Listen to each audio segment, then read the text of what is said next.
আমরা এসে পৌঁছেছি পাত্থার সাহিব গুরুদ্বারা।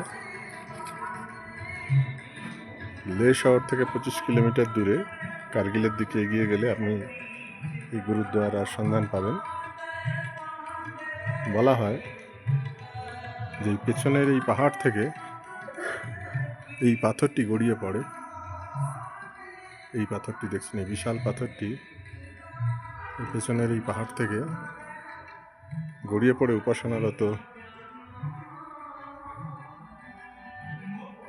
সতনাম যে ঠিক পিঠে এসে আটকে যায়, তাই তার পিঠের আকার ধারণ করে।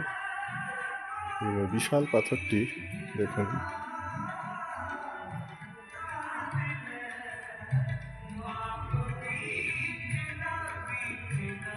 তিনি এখানে উপাসনা করছিলেন, তার পিঠে এসে এটি আটকে যায়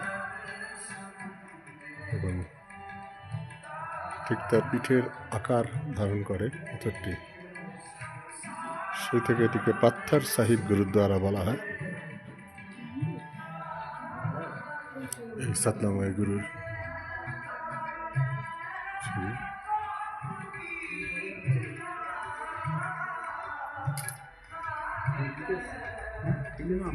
একটু কালচার হয়ে গেছে।